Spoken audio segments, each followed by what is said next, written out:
Selamat datang di Suhai Story, tempat di mana setiap cerita membawa keajaiban dan hikmah. Hari ini, kita akan mengikuti perjalanan Gus Ikdam, seorang pemuda yang dipilih untuk menjembatani dunia manusia dan dunia gaib. Dengan ketulusan dan keyakinannya, ia harus menghadapi tantangan besar demi menjaga keseimbangan alam. Namun, apa rahasia di balik dunia bawah laut? Dan bagaimana perjuangannya bisa menginspirasi kita semua? Simak kisah penuh misteri dan makna ini hanya di Suhai Story. Jangan lupa subscribe dan nyalakan notifikasi agar tak ketinggalan cerita seru lainnya. Selamat menonton. Matahari mulai tenggelam di balik cakrawala, meninggalkan jejak keemasan di permukaan laut. Angin lembut berhembus membawa aroma garam dan kesunyian. Di tepi pantai selatan Jawa, seorang pemuda duduk bersila di atas pasir putih yang dingin. Matanya tertutup, wajahnya tenang, dan bibirnya bergerak pelan mengucapkan doa-doa dalam bahasa Arab. Namanya Gus Ikdam, seorang ulama muda yang dikenal luas di kalangan masyarakat pesisir. Meski usianya baru menginjak kepala 3, ia telah menjadi sosok yang dihormati karena kebijaksanaannya. Bukan hanya karena ilmu agama yang ia kuasai, tetapi juga karena kedekatannya dengan dunia spiritual yang tak terjangkau oleh banyak orang. Pesantren yang dipimpin Gus Ikdam terletak beberapa kilometer dari pantai ini. Pesantren itu sederhana, namun memiliki aura yang khas. Setiap malam Jumat Kliwon, para santri berkumpul untuk mendengarkan ceramah Gus Ikdam tentang pentingnya menjaga hubungan harmonis antara manusia dan alam.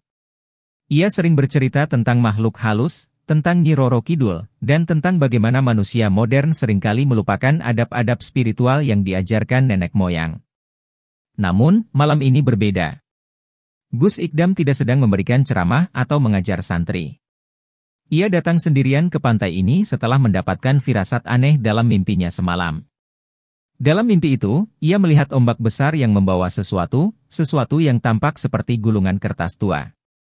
Saat ia mencoba meraihnya, ombak itu tiba-tiba surut, meninggalkan jejak-jejak keemasan di pasir. Firasat apa ini? Gumam Gus Ikdam dalam hati saat ia membuka matanya. Suara ombak yang berdebur pelan seolah menjawab pertanyaannya, meski tanpa kata-kata. Gus Ikdam bangkit dari posisi duduknya dan berjalan perlahan menyusuri garis pantai. Kakinya menapak di atas pasir basah yang dingin, meninggalkan jejak-jejak yang segera dihapus oleh air laut yang naik turun. Pikirannya masih dipenuhi oleh gambaran mimpi semalam. Gulungan kertas tua itu terus menghantui benaknya, seolah menuntut agar ia menemukannya. Apakah ini ujian, pikirnya dalam hati? Ataukah sebuah panggilan? Saat ia melangkah lebih jauh, pandangannya tertuju pada sesuatu yang mencurigakan di kejauhan. Sebuah benda kecil tampak tersangkut di antara karang-karang yang basah oleh air laut. Jantungnya berdegup lebih cepat. Perlahan-lahan, ia mendekati benda itu dengan hati-hati. Ketika ia sampai di dekat karang, ia menemukan sebuah gulungan kain tua yang tampak rapuh. Tidak persis seperti yang ia lihat dalam mimpi, namun cukup mirip untuk membuatnya terkejut.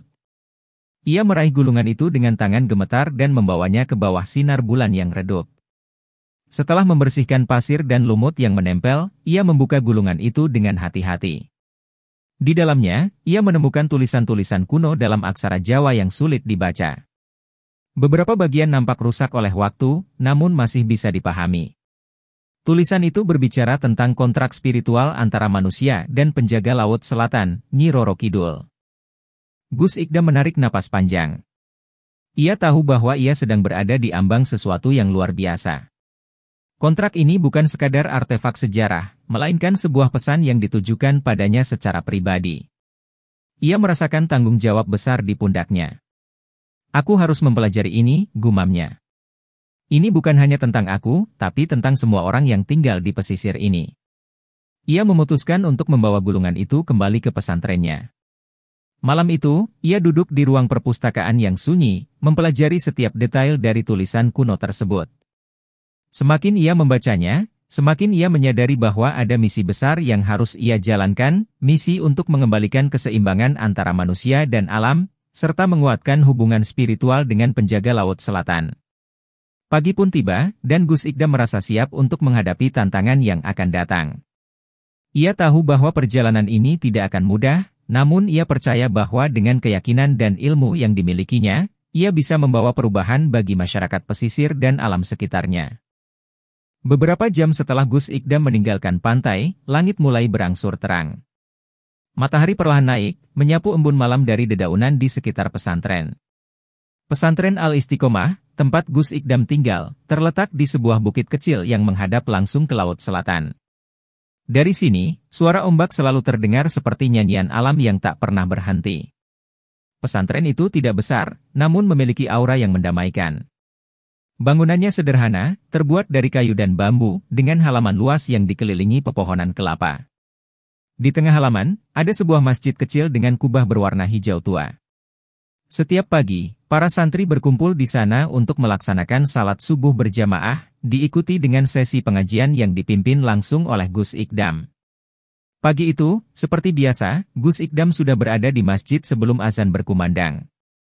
Para santri mulai berdatangan satu persatu, membawa sajadah mereka dan duduk di barisan depan. Wajah mereka tampak segar, meski beberapa di antaranya masih menguap karena kurang tidur, mungkin akibat diskusi panjang tentang ilmu tasawuf hingga larut malam. Setelah salat subuh, Gus Ikdam duduk di mimbar sederhana yang terbuat dari kayu jati. Ia memandang para santri dengan senyum hangat, lalu mulai berbicara. Hari ini, kita akan membahas tentang pentingnya menjaga hubungan harmonis antara manusia dan alam, katanya, suaranya lembut namun penuh wibawa. Kita seringkali lupa bahwa alam bukan hanya sekadar tempat tinggal kita. Alam adalah bagian dari kehidupan kita, bahkan mungkin lebih dari itu. Para santri mendengarkan dengan hikmat. Beberapa dari mereka mencatat, sementara yang lain hanya diam sambil merenung. Gus Ikdam melanjutkan ceramahnya dengan menceritakan kisah-kisah nenek moyang tentang Nyi Roro Kidul dan makhluk gaib lainnya yang tinggal di Laut Selatan. Ia menekankan bahwa meskipun makhluk-makhluk itu tidak terlihat, mereka tetap ada dan harus dihormati. Jangan pernah meremehkan adab spiritual, kata Gus Ikdam, suaranya sedikit lebih tegas. Karena jika kita melanggar aturan-aturan yang telah ditetapkan oleh alam, konsekuensinya bisa sangat besar. Di luar masjid, beberapa warga desa yang tidak ikut salat juga mendengarkan ceramah Gus Ikdam dari balik pintu. Mereka datang ke pesantren bukan hanya untuk belajar agama, tetapi juga untuk mencari jawaban atas pertanyaan-pertanyaan spiritual yang sulit mereka temukan di tempat lain. Setelah pengajian selesai, Gus Ikdam keluar dari masjid dan disambut oleh seorang pemuda bernama Raffi, salah satu santri senior yang sering membantu urusan administrasi pesantren. Raffi tampak cemas, wajahnya pucat seperti habis melihat sesuatu yang menakutkan. Gus, kata Raffi pelan, semalam saya bermimpi aneh. Saya melihat ombak besar membawa sesuatu, seperti gulungan kertas tua. Apakah ini pertanda buruk? Gus Ikdam terdiam sejenak. Mimpi Raffi persis seperti yang dialaminya semalam. Namun, ia tidak ingin membuat panik para santri atau warga desa. Ia hanya tersenyum tipis dan berkata, mimpi adalah bisikan dari alam. Jangan terlalu khawatir, tapi tetap waspada. Allah selalu memberikan petunjuknya melalui cara yang unik. Raffi mengangguk, meski rasa penasarannya masih belum hilang. Ia pun pamit untuk melanjutkan aktivitasnya di dapur pesantren. Sementara itu, Gus Ikdam kembali ke kamarnya yang sederhana. Di sana, ia duduk di tepi kasur bambu, memandang ke arah jendela yang menghadap ke laut. Pikirannya melayang kembali ke firasat yang ia rasakan semalam di pantai. Apa yang sebenarnya terjadi?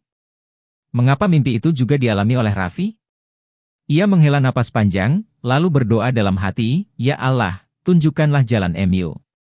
Aku siap untuk apapun yang engkau rencanakan. Saat ia tenggelam dalam doa, angin lembut masuk melalui celah-celah jendela, membawa aroma garam dari laut.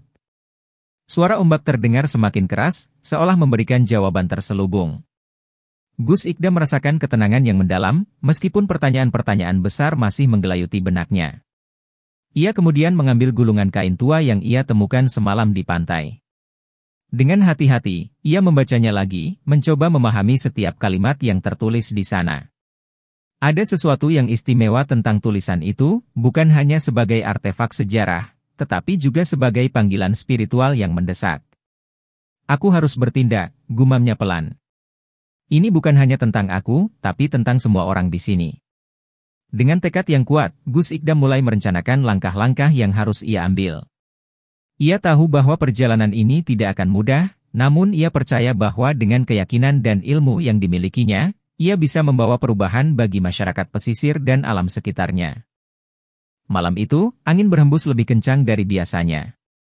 Daun-daun kelapa bergoyang liar, seolah mencoba melawan badai yang mendekat. Di dalam kamarnya, Gus Ikdam duduk bersila di atas tikar bambu, matanya tertutup rapat.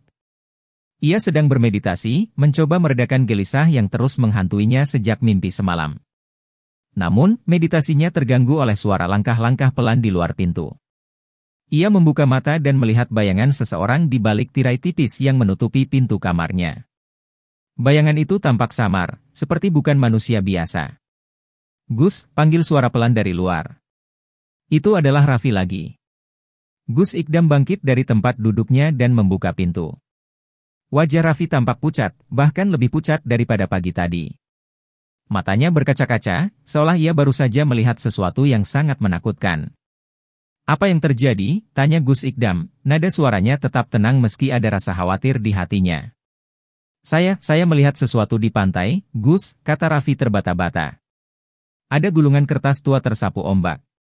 Saya tidak berani menyentuhnya, tapi rasanya seperti benda itu memanggil-manggil saya." Gus Ikdam terdiam sejenak. Firasat yang ia rasakan semakin kuat. Ia pun memutuskan untuk mengikuti Raffi ke pantai. Keduanya berjalan menyusuri jalan setapak yang menuju ke laut selatan. Udara malam semakin dingin, dan suara ombak terdengar lebih keras dibandingkan biasanya. Ketika mereka tiba di tepi pantai, mereka melihat gulungan kertas tua tergeletak di atas pasir basah, diterangi oleh cahaya bulan purnama. Gulungan itu tampak aneh. Kertasnya sudah kusam dan robek di beberapa bagian, namun ada aura mistis yang menyelimutinya. Seolah-olah benda itu memiliki kehidupan sendiri. "Apakah ini yang kamu lihat tadi?" tanya Gus Ikdam. Raffi mengangguk, tubuhnya gemetar. "Ya, Gus. Tapi, saya tidak berani menyentuhnya. Rasanya seperti ada energi yang sangat kuat di sekitarnya." Gus Ikdam menghela napas panjang, lalu berlutut di dekat gulungan itu. Ia memejamkan mata sejenak, berdoa dalam hati agar diberikan petunjuk. Setelah beberapa saat, ia akhirnya meraih gulungan itu dengan hati-hati. Saat ia membuka gulungan kertas tersebut, ia menemukan tulisan-tulisan kuno yang ditulis dalam bahasa Jawa kuno. Meskipun tulisannya sudah pudar, Gus Ikdam bisa membacanya dengan jelas. Isinya adalah sebuah pesan. "Wahai hamba Allah yang bijaksana, aku memanggilmu untuk datang ke Istana Laut Selatan.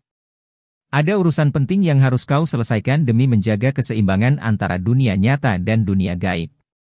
Datanglah sebelum fajar, atau konsekuensinya akan besar." Tidak ada nama pengirim, namun Gus Ikdam tahu siapa yang mengirim pesan ini. Hanya satu makhluk yang tinggal di Laut Selatan dan memiliki kekuatan untuk mengirimkan pesan seperti ini, Nyi Roro Kidul. Gus Ikdam menatap gulungan itu dengan ekspresi serius. Ia tahu bahwa ini bukan sekadar panggilan biasa. Ini adalah ujian spiritual yang tidak bisa diabaikan.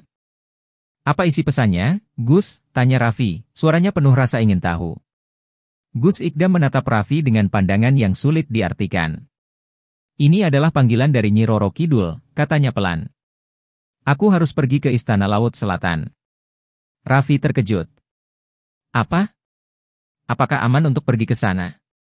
Gus Ikdam tersenyum tipis. "Aman atau tidak, ini adalah takdir. Aku tidak bisa menolaknya." Angin semakin kencang, seolah menegaskan keputusan yang telah diambil Gus Ikdam.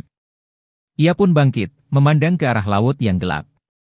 Dalam hati, ia bertanya-tanya apa yang akan ia temui di Istana Laut itu. Namun, satu hal yang pasti, ia harus siap menghadapi apapun yang akan datang. Gus Ikdam menarik napas panjang, lalu berbalik ke arah Raffi. "Tunggu aku di pesantren. Jangan memberitahu siapapun tentang ini. Aku akan kembali sebelum matahari terbit." Tanpa menunggu jawaban Raffi, Gus Ikdam melangkah menuju laut. Ombak yang tadinya ganas tiba-tiba surut, membuka jalan kecil di tengah air. Gus Ikdam melangkah mantap, seolah dipanggil oleh kekuatan gaib yang tak terlihat. Cahaya bulan purnama menerangi jalannya, membuat siluetnya tampak seperti sosok yang melintasi batas antara dunia nyata dan dunia lain. Raffi hanya bisa menatap dari kejauhan, tubuhnya gemetar karena ketakutan dan kekaguman. Ia tahu bahwa malam ini adalah awal dari sesuatu yang besar, sesuatu yang akan mengubah hidup mereka semua. Malam semakin larut, namun Gus Ikdam masih duduk di tepi pantai, memandangi gulungan kertas tua yang kini berada di pangkuannya. Angin dingin terus berhembus, membawa aroma asin laut yang menyengat. Suara ombak yang berdebur keras seolah menjadi pengingat bahwa waktu tidak bisa dihentikan, fajar akan segera tiba, dan ia harus membuat keputusan. Raffi masih berdiri di belakangnya, cemas melihat ekspresi serius di wajah Gus Ikdam. Ia ingin bertanya lebih banyak, tetapi ia tahu bahwa ini bukan saatnya untuk mengganggu. Hanya keheningan yang menyelimuti mereka berdua, dipotong oleh suara alam yang semakin liar. Gus Ikdam membaca ulang pesan itu berkali-kali, mencoba memahami maksud di balik kata-kata kuno tersebut. Ada urusan penting yang harus kau selesaikan demi menjaga keseimbangan antara dunia nyata dan dunia gaib. Apa yang dimaksud dengan urusan penting itu? Mengapa Nyi Roro Kidul memilihnya? Dan yang paling penting, apa konsekuensi jika ia menolak panggilan ini? Pertanyaan-pertanyaan itu terus berputar dalam pikirannya. Ia tahu bahwa ini bukan panggilan biasa. Nyi Roro Kidul adalah sosok yang sangat dihormati, bahkan ditakuti oleh banyak orang. Ia adalah penguasa Laut Selatan, penjaga pintu antara dunia nyata dan dunia gaib. Tidak ada yang berani menolak panggilannya tanpa konsekuensi serius. Namun, Gus Ikdam juga manusia biasa. Ia memiliki keraguan dan ketakutan. Apa yang akan ia temui di Istana Laut Selatan? Apakah ini ujian spiritual, atau jebakan yang dirancang untuk menggoyahkan imannya? Ia tidak tahu pasti. Gus, kata Raffi akhirnya, memecah keheningan. Apakah Anda benar-benar akan pergi? Gus Ikdam menoleh ke arah Raffi, wajahnya tampak tenang meski matanya menyiratkan ketegangan. Aku tidak punya pilihan lain, Raffi, katanya pelan. Ini adalah panggilan yang tidak bisa aku abaikan. Tapi, apakah aman? Tanya Raffi, suaranya bergetar. Kita semua tahu betapa misteriusnya Laut Selatan. Apa yang akan terjadi jika sesuatu buruk menimpa Anda? Gus Ikdam tersenyum tipis, mencoba menenangkan Raffi.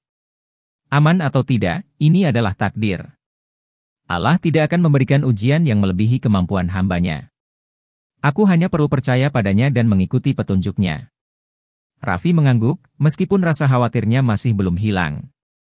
Ia tahu bahwa Gus Ikdam adalah orang yang teguh dalam prinsipnya. Jika ia sudah memutuskan sesuatu, tidak ada yang bisa mengubah pikirannya. Saat itu, angin tiba-tiba berhenti sejenak, menciptakan keheningan yang aneh. Bulan purnama yang tadinya bersinar terang kini tertutup awan gelap, membuat suasana semakin mencekam. Gus Ikdam merasakan energi mistis yang semakin kuat di sekitarnya. Seolah-olah laut sedang menunggunya untuk membuat keputusan. Ia pun bangkit dari tempat duduknya, lalu menatap ke arah laut yang gelap. Aku akan pergi sekarang, katanya mantap. Jika sesuatu terjadi padaku, tolong sampaikan kepada para santri dan warga desa bahwa aku telah melakukan ini demi menjaga keseimbangan dunia. Raffi terkejut. Sekarang? Tapi malam masih sangat gelap. Inilah waktu yang tepat, jawab Gus Ikdam. Nyi Roro Kidul tidak akan memanggil seseorang tanpa alasan. Aku harus memenuhi panggilan ini sebelum fajar. Tanpa menunggu jawaban Raffi, Gus Ikdam melangkah menuju laut. Air laut yang dingin mulai menyentuh kakinya, namun ia tidak ragu sedikit pun. Ia merasa ada kekuatan gaib yang menuntunnya, seolah-olah laut membuka jalan untuknya. Raffi hanya bisa berdiri di tepi pantai, memandang punggung Gus Ikdam yang semakin menjauh. Hatinya dipenuhi campuran rasa takut, harap, dan kekaguman. Ia tidak tahu apa yang akan terjadi selanjutnya, tapi satu hal yang pasti, Gus Ikdam telah memulai perjalanan yang tidak akan pernah dilupakan. Ombak yang tadinya ganas tiba-tiba surut, membuka jalan kecil di tengah air. Cahaya samar-samar mulai muncul dari dasar laut, seperti kilauan emas yang mengarahkan langkah Gus Ikdam. Ia melangkah mantap, seolah dipanggil oleh kekuatan gaib yang tak terlihat. Saat ia semakin dekat dengan pusat cahaya, tubuhnya mulai terasa ringan, seolah gravitasi dunia nyata tidak lagi berlaku. Di tepi pantai, Raffi hanya bisa berdoa dalam hati agar Gus Ikdam selamat dan berhasil menyelesaikan misinya. Malam itu, ia menyadari bahwa ada batas-batas yang tidak bisa dijelaskan oleh akal manusia, batas antara dunia nyata dan dunia gaib yang hanya bisa dipahami oleh mereka yang dipilih. Langkah demi langkah, Gus Ikdam terus melangkah ke dalam Laut Selatan. Air yang tadinya hanya mencapai mata kaki, kini mulai naik hingga ke lututnya. Namun, anehnya, ia tidak merasakan dingin yang menyengat seperti biasanya. Sebaliknya, ada kehangatan samar yang menyelimuti tubuhnya, seolah-olah alam sedang melindunginya. Angin malam tiba-tiba berhenti sepenuhnya, menciptakan keheningan yang sempurna. Suara ombak yang biasanya berdebur keras kini lenyap tanpa jejak. Bulan purnama yang tertutup awan gelap tadi mulai menampakkan diri lagi, memberikan cahaya redup yang menyinari jalan Gus Ikdam. Saat air laut mencapai pinggangnya, ia merasakan sesuatu yang aneh.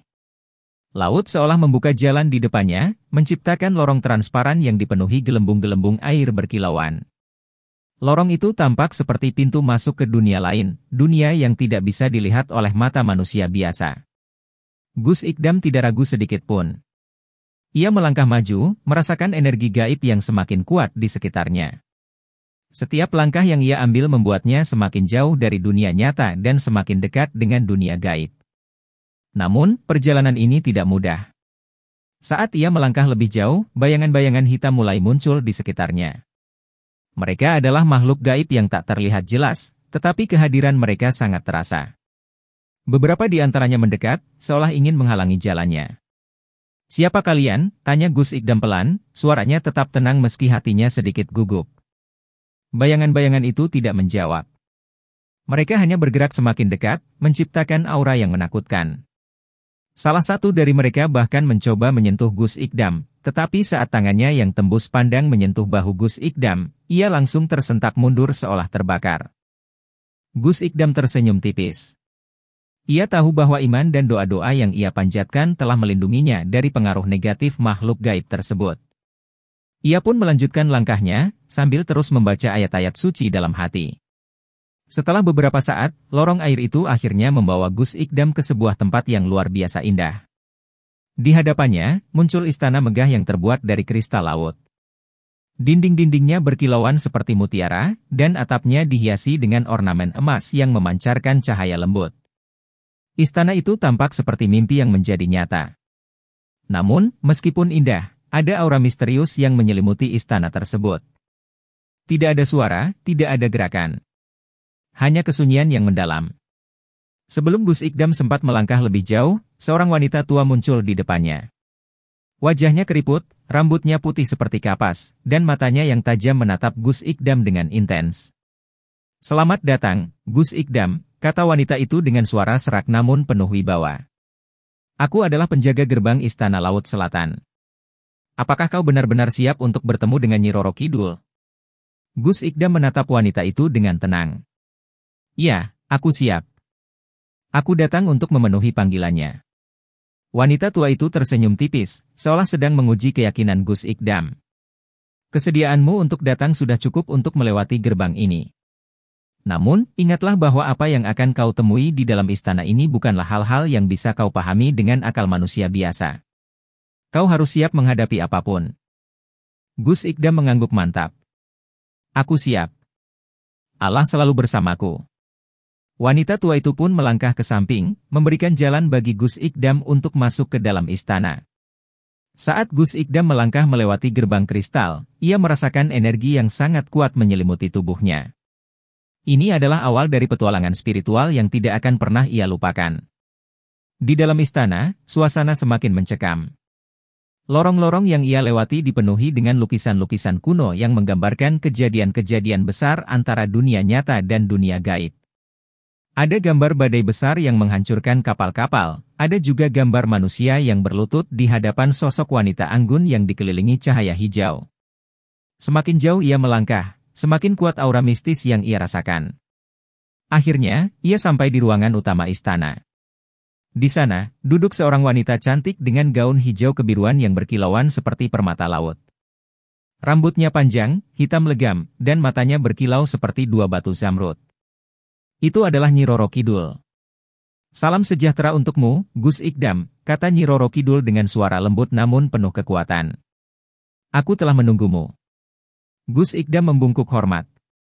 "Salam sejahtera juga untukmu, Kanjeng Nyai. Aku datang untuk mendengar pesanmu." Nyi Roro Kidul tersenyum tipis. Manusia modern telah melupakan adab-adab spiritual kepada alam. Mereka mencemari laut, merusak ekosistem, dan mengabaikan keberadaan kami. Jika ini terus berlanjut, keseimbangan antara dunia nyata dan dunia gaib akan runtuh. Gus Ikdam menundukkan kepala, memahami beban tanggung jawab yang diberikan padanya. Apa yang harus kulakukan, Kanjeng Nyai? Nyi Roro Kidul bangkit dari singgasananya dan mendekati Gus Ikdam. Kau harus menjadi perantara antara manusia dan alam. Ajarkan mereka pentingnya menjaga keseimbangan. Jika tidak, konsekuensinya akan sangat besar. Gus Ikdam mendengarkan dengan hikmat, matanya tertuju pada Nyi Roro Kidul. Ia tahu bahwa ini bukan sekadar masalah biasa. Ini adalah tanggung jawab besar yang harus ia emban. Apa yang harus aku lakukan? Tanya Gus Ikdam, suaranya mantap meski hatinya dipenuhi rasa penasaran. Nyi Roro Kidul tersenyum tipis, seolah senang dengan keteguhan Gus Ikdam. Aku ingin kau memberikan wejangan kepada para makhluk gaib di istana ini tentang pentingnya menjaga hubungan harmonis dengan manusia.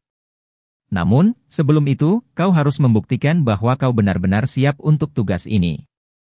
Membuktikan? Tanya Gus Ikdam, alisnya terangkat sedikit. Nyi Roro Kidul mengangguk. Ya. Aku akan menguji iman dan kebijaksanaanmu. Hanya mereka yang memiliki hati bersih dan pikiran jernih yang bisa bertahan di istana ini. Sebelum Gus Ikdam sempat bertanya lebih lanjut, suasana di sekitarnya tiba-tiba berubah.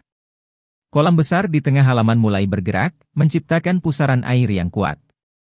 Dari dalam pusaran itu, muncul bayangan-bayangan hitam yang pernah ia temui di lorong air tadi. Mereka mendekat, mengelilingi Gus Ikdam dengan aura yang menakutkan. Inilah ujian pertamamu, kata Nyi Roro Kidul, suaranya tetap tenang. Jika kau bisa melewatinya, maka kau layak untuk melanjutkan misi ini. Gus Ikdam menarik napas dalam-dalam, lalu menutup matanya. Ia mulai membaca doa-doa dalam hati, memohon perlindungan kepada Allah. Saat ia membuka mata, ia merasakan energi positif yang kuat menyelimuti tubuhnya. Bayangan-bayangan hitam itu mencoba mendekat, tetapi mereka tidak bisa menyentuhnya. Seolah-olah ada dinding tak terlihat yang melindungi Gus Ikdam. Nyi Roro Kidul tersenyum puas. Kau lulus ujian pertama, katanya. Namun, masih ada banyak tantangan yang harus kau hadapi. Apakah kau siap? Gus Ikdam mengangguk mantap. Aku siap, Nyi Roro Kidul.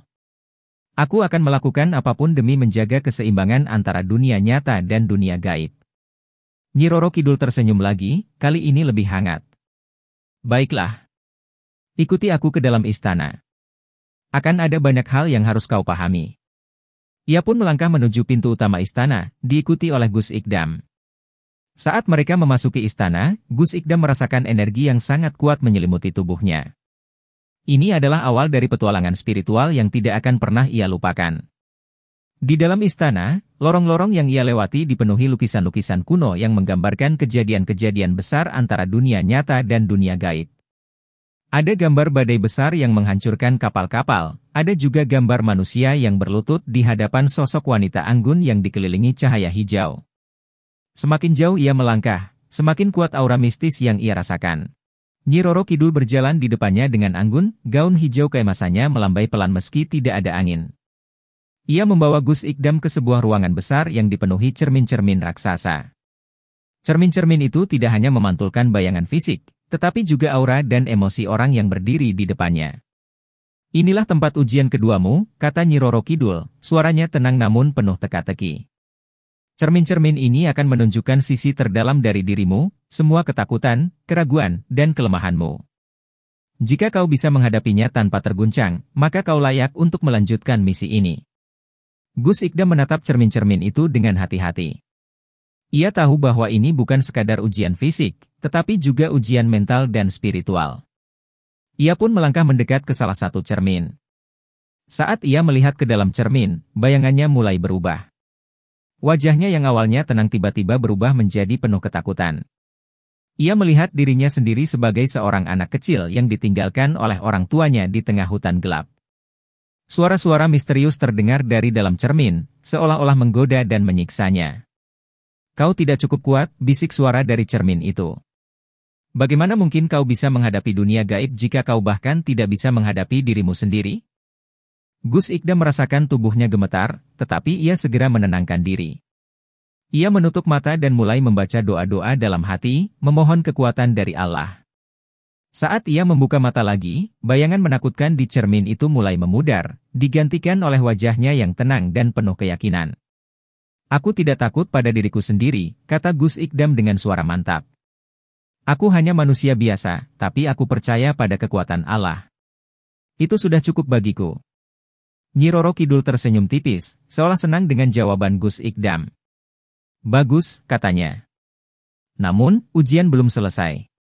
Ia melangkah ke cermin lain dan melambaikan tangannya. Cermin itu mulai menampilkan gambar-gambar yang mengejutkan, manusia-manusia modern yang merusak alam, membuang sampah ke laut, dan melanggar adab spiritual. Ada juga gambar para makhluk gaib yang marah dan putus asa karena ulah manusia tersebut.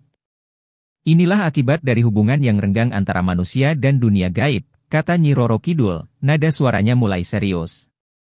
Manusia modern semakin lupa pada adab spiritual, semakin egois, dan semakin merusak keseimbangan alam. Jika ini terus berlanjut, kedua dunia akan hancur. Gus Ikdam mendengarkan dengan hikmat, matanya tertuju pada gambar-gambar di cermin. Ia tahu bahwa ini adalah tanggung jawab besar yang harus ia emban. Namun, ia juga merasa ragu, bagaimana mungkin seorang manusia biasa seperti dirinya bisa mengubah perilaku manusia modern yang begitu keras kepala? Aku akan melakukan apapun yang aku bisa, kata Gus Ikdam akhirnya. Namun, aku butuh bimbinganmu, Nyi Roro Kidul. Aku tidak bisa melakukannya sendirian. Nyi Roro Kidul tersenyum hangat, kali ini lebih tulus daripada sebelumnya. Itulah mengapa aku memilihmu, Gus Ikdam. Karena kau tidak sombong, tidak takut mengakui kelemahanmu, dan selalu bersandar pada Allah. Aku akan membimbingmu, tapi ingatlah bahwa keputusan akhir ada di tanganmu. Ia pun melangkah keluar dari ruangan cermin, diikuti oleh Gus Ikdam. Saat mereka meninggalkan ruangan itu, Gus Ikdam merasakan beban besar di pundaknya.